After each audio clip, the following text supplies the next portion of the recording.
이후로는 누구든지 나를 괴롭게 하지 말라. 내가 내 몸에 예수의 흔적을 지니고 있노라. 라는 제목으로 함께 말씀을 나눕니다. 나무를 단면으로 자르면 그 속에 나이테가 보입니다. 이 나이테는 우리는 상식적으로 1년에 한 칸씩 정도 자라는 것으로 알고 있습니다. 그런데요, 이 나이테는 왜 발생할까요? 왜 이렇게 나무 안에는 둥그런 모양의 주름 같은 것들이 잡혀 있을까요? 이것은 세포 분열로 일어나는 것입니다. 나무에 있는 세포들이 분열하는데 다만 계절에 따라 혹은 환경에 따라 분열하는 속도의 차이가 생기면서 이렇게 검고 짙은 혹은 깊은 주름이 생기는 것입니다. 그러다 보니 이 주름의 모양과 또 나이테 선들 간의 간격도 사실은 같지 않습니다. 다릅니다. 이것을 보면 이 나무가 어떻게 살아왔는가를 알 수 있고 얼마나 오래된 나무인가도 알 수 있습니다. 자, 그런데요, 이것은 나무의 성격보다는 나무의 환경에 의해서 이 나이테가 생기는 것입니다. 그러다 보니 우리나라와는 다른 환경, 즉 열대지방에 있는 나무들은 나이테가 있을까요? 없을까요? 있는 것도 있는데 없는 것들이 많습니다. 즉 나이테가 같은 나무여도 나이테가 생기지 않는 환경들이 있다는 겁니다. 우리나라와 같이 사계절이 분명하고 또 여름과 겨울의 온도차가 클 때에 이런 나이테가 주로 생긴다고 하죠. 그리고 특별히 그 가운데에도 간격이 좁을수록 그 계절에 있어서 더 가혹한 날씨의 영향을 받을 때 그 간격이 더 좁다고 합니다.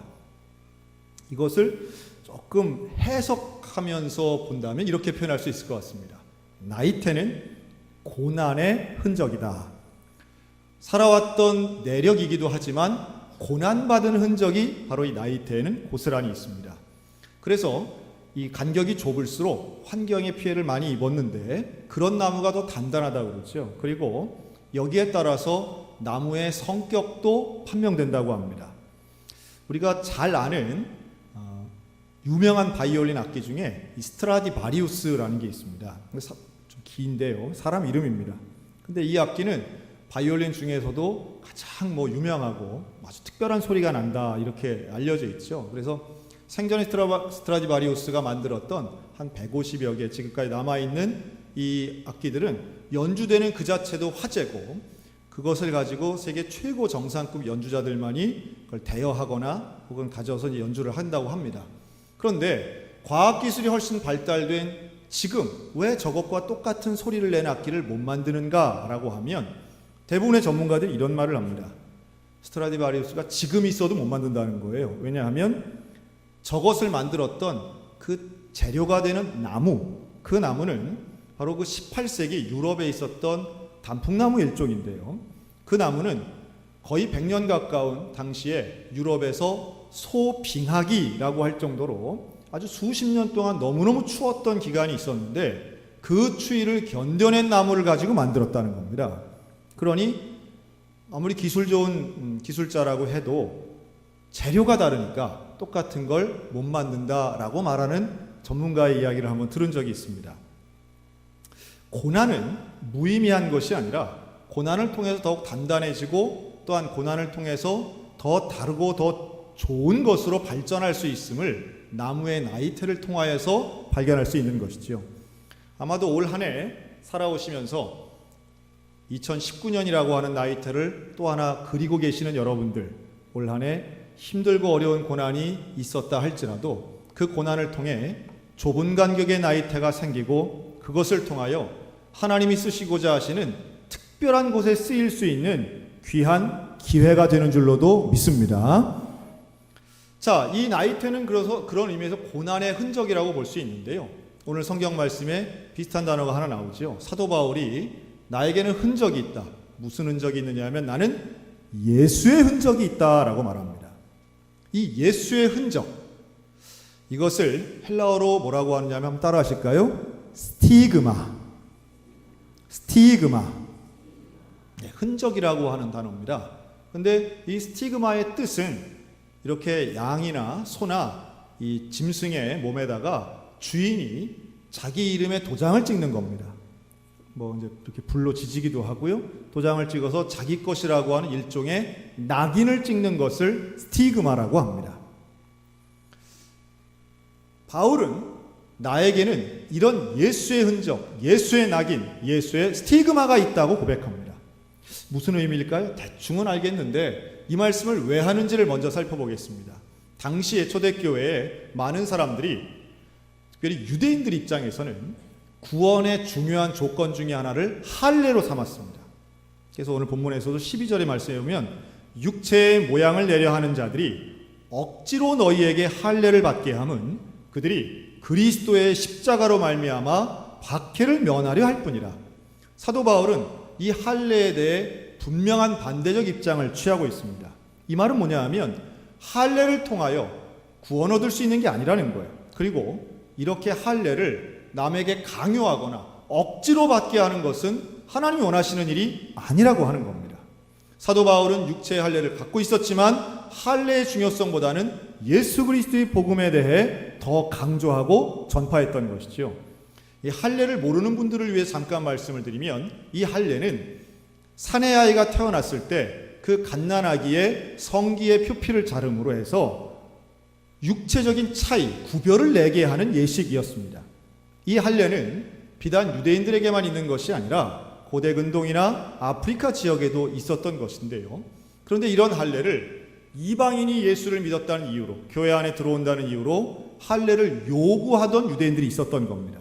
왜냐하면 할례 받지 않으면 구원받지 못한다고 믿었던 율법주의적 생각이 있었기 때문이죠.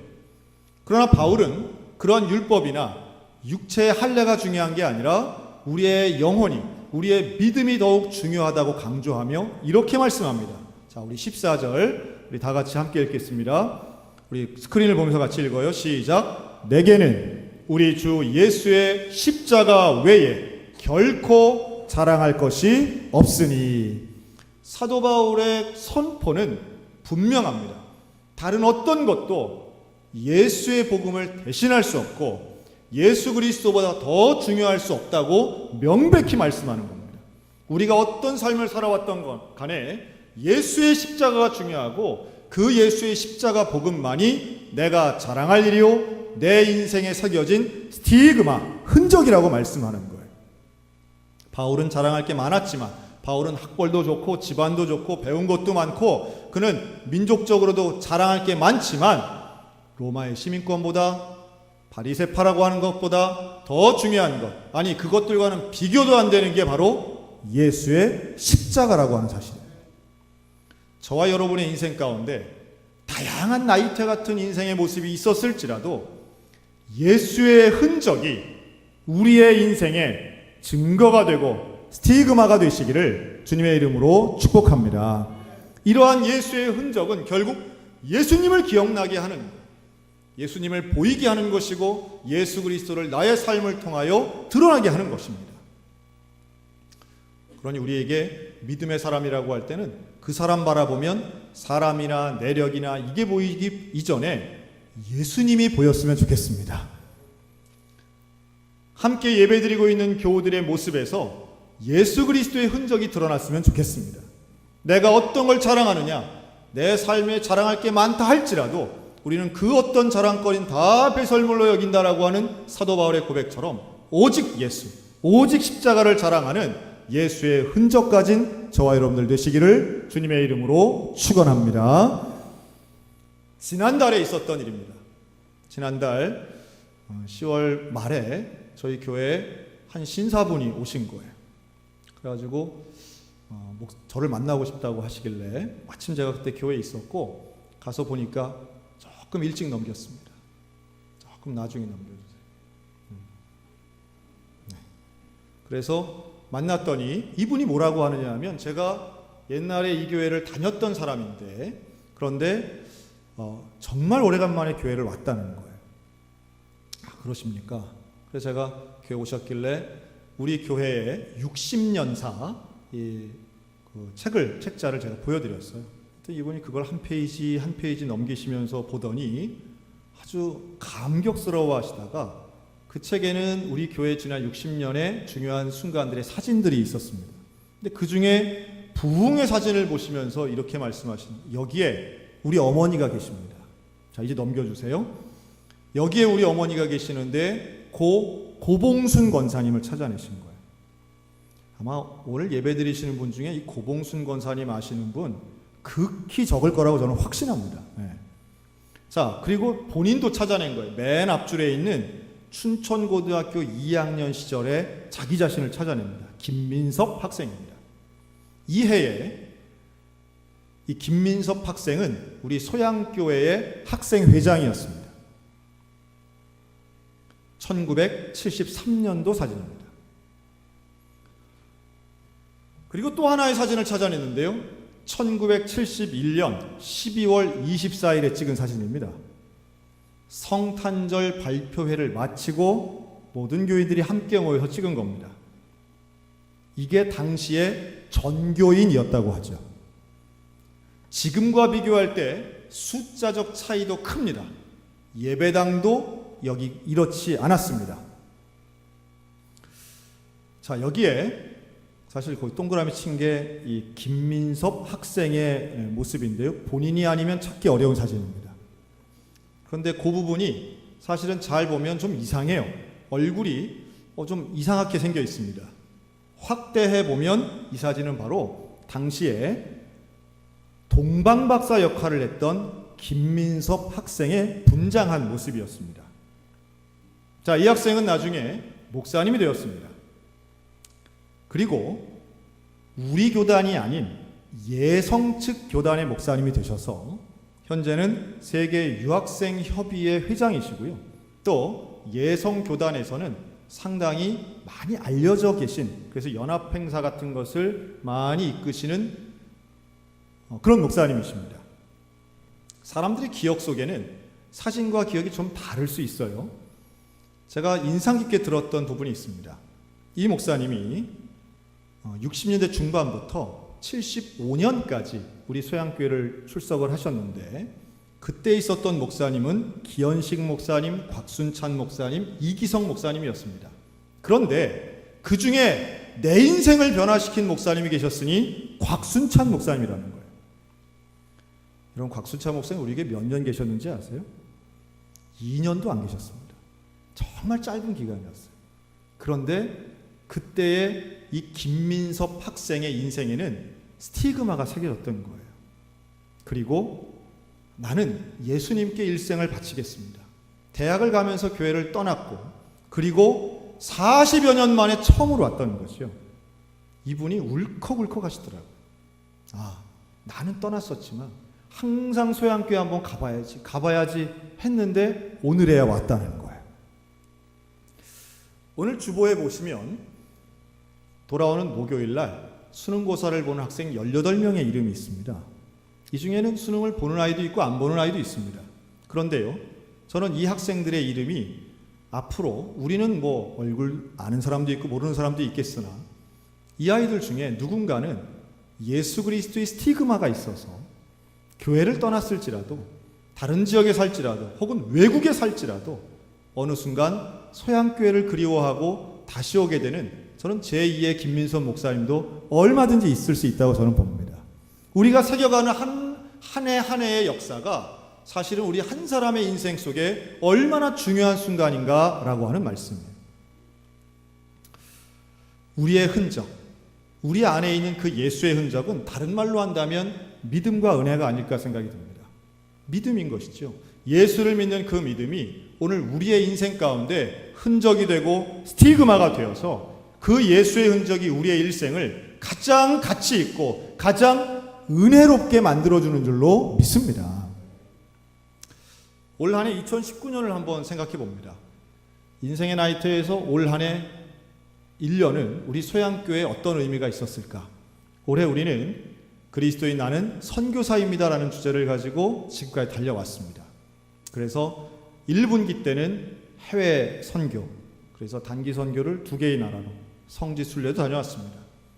가서 우리 청소년, 청년들이 가서 복음을 전하고 그 나라에 대한 복음을 심고 무엇보다도 선교에 대한 열정을 배우고 온 것이 얼마나 감사한지 몰라요. 그리고 4월, 5월, 6월에는 국내 선교를 했습니다. 형제교회 방문 예배를 드렸죠. 10개 교회로 전교인이 흩어져서 함께 예배 드렸습니다. 참 감사한 것은요, 이렇게 이번에 예배를 드렸던 교회들 중에 특별히 우리 이름을 바꿔서 그렇죠. 춘천교회, 강문구 목사님 계셨던 그 춘천교회, 이제는 행복한 우리 교회로 이름을 바꿨는데요. 그 교회가 참 오랫동안 성전 건축을 위해서 기도하고 애쓰다가 어쨌든 제 입장에서 그렇습니다. 형제교회 방문 예배 이후에 문제가 해결되고 길이 열리고 공사가 시작되어서 지난달 10월 달에 입당 예배 드린 거 얼마나 감사한 일인지 몰라요. 참 감격적인 입당을 했습니다. 하나님의 은혜죠. 하나님의 역사입니다. 다른 교회 목사님들도 하나같이 힘을 얻고 힘을 냈다. 여러분, 이게 10년 전 사진이 아니고 6개월 전 사진입니다. 다 기억나시죠? 우리가 방문했던 그 교회, 그 목사님들 기억하시고 우리 계속 기도해야만 합니다. 또 세대 선교를 갔었죠. 세대 선교는 우리의 다음 세대를 위해서 주일에만 교육하는 게 아니라 주중에도 우리 아기 학교, 우리 교회 처음으로 시작했습니다. 아기 학교는 매주마다 모이는 인원이 지금 늘어나고 있고요. 매주 목요일마다 모여서 이 어린이와 학부모가 함께 교육하고 가정에서의 신앙교육이 얼마나 중요한가를 체험하고 있습니다. 그리고 이제 10월, 11월에 와서는 우리가 특수기관 선교에 집중했는데요. 참 감사한 것 중에 하나는 이제 내일 모레 입주하는 강원 CBS 방송국입니다. 다 지었습니다. 그런데 이 CBS 방송국에 대해 특별히 제가 감사한 것 중에 하나는 우리 춘천을 포함한 모든 강원도에 있는 원주도 마찬가지고요. 많은 교회들이 이 CBS 사업 건축을 위해서 기도도 하고 헌금도 했는데 그 중에 헌금 약정을 하고 그것을 제일 먼저 채운 교회가 어느 교회일까요? 네, 소양교회입니다. 제가 2부 예배 시간에는 우리 전체에서 헌금을 제일 많이 한 교회가 어딜까요? 그랬더니 소양교회라고 해서 얼른 아니라고 제가 그랬습니다. 네. 제일 많지는 않았죠. 뭐 그런 거죠. 그러나 참 감사한 게 있어요. 지금 우리 교회가 뭐 많다라고 볼 수도 있겠으나 지금 우리가 현재 부채가 한 3억 정도 있습니다. 우리 교회는 뭐 전체 1년 예산을 생각하면 뭐 그렇게 많은 액수가 아니라고도 볼 수 있는데요. 그 3억 중에 1억의 부채가 바로 이 강원 CBS 건축을 위한 헌금이었습니다. 저에게 있는 자부심 하나는 우리 교회는 선교하기 위해 빚을 진 교회입니다. 선교하기 위해 빚을 졌어요. 많은 교회들이 부동산 관련해서 빚을 지긴 집니다. 그러나 선교를 위해서 빚을 졌다면 우리가 빚을 낸 이유는 단 하나입니다. 일시불로 하고 싶어서. 이 일에 건축의 기간이 길겠지만 건축에 정작 집을 짓는 기간은 짧아요. 그래서 헌금을 하는 입장에서는 길게 하는 게 유리할 수 있지만 CBS 사옥 입장에서는 단기간에 해야 될 거 아니에요. 우리 소양교회가 맨 먼저 약정 금액을 다 채웠을 때 많은 분들이 여기에 대해 놀라워하셨습니다.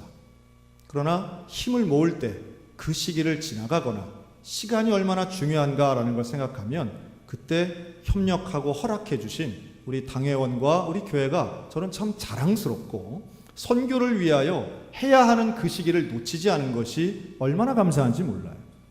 그리고 이제 내일 모레 입주합니다. 참 잘 지었고 이제 앞으로 이곳을 통해 전파 선교, 또 북한 선교, 또 지역 선교들이 이루어질 걸 생각하면 참 감사하고 가슴이 벅차죠.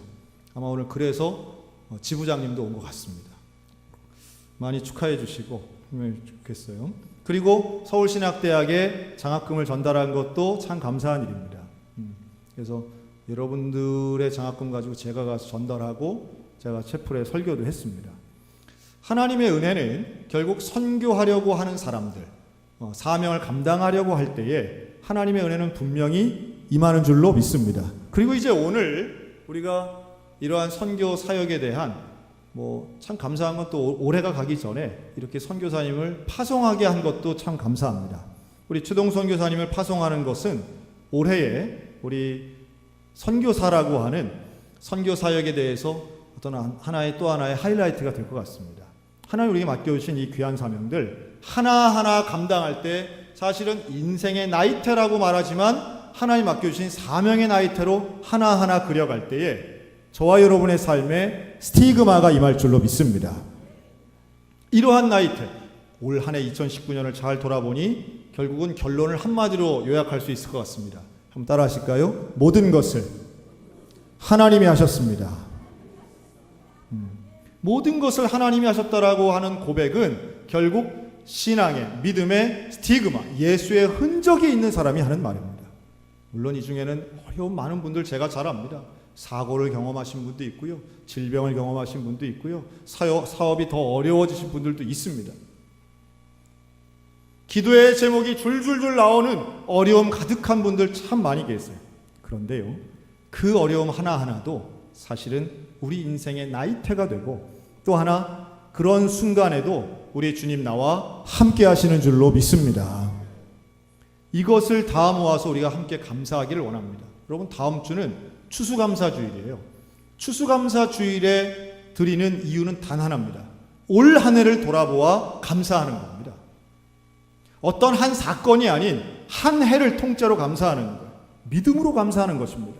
그 감사하는 고백이, 감사하는 행위가, 감사하는 마음이 하나님 앞에 상달되고 우리 인생의 새로운 스티그마로 흔적으로 남게 될 줄로도 믿습니다. 그 신앙의 고백이 우리 한 사람 한 사람에 있었으면 좋겠습니다. 그리고 그 고백이 모아져서 선교를 하고 그 고백이 모아져서 사명을 감당하는 우리 소양교회가 되었으면 참 좋겠습니다. 오늘 우리 최동 선교사님에게 선교비도 전달합니다. 근데 선교비가 어떻게 만들어졌느냐? 우리 여전도회에서 또 소양 카페에서 1년간 막 헌신하시고 헌납해 주시고 이런 것을 모았어요. 24년 동안 인도에서 사역하시다가 이제 루마니아로 갑니다. 아마 루마니아 어디 있냐고 지도에서 찍어보라 그러면 찍을 수 있는 사람이 별로 없을 것 같아요. 아리까리해요. 거기에 가서 복음을 전한다. 선교사님의 인생의 또 하나의 나이테가 아주 깊숙하게 그려지는 올 한 해가 될 것입니다. 내년도 마찬가지죠. 여러분, 여기에 우리 함께 힘을 합해서 모든 것을 하시는 주님과 동역하는 소양교회가 되었으면 좋겠습니다. 그리고 우리의 인생에서 이때 내가 이런 일을 했지, 이 고난이 있었지, 이런 어려움이 있었지, 그러나 하나님이 나를 키우시고 하나님이 내 인생을 이끌어 주셨고, 그러니 결국 내가 자랑할 흔적은 다른 것 아닌 오직 예수의 십자가, 예수의 흔적, 스티그마야. 우리 고백하는 믿음의 성도들 다 되시기를 주님의 이름으로 축원합니다.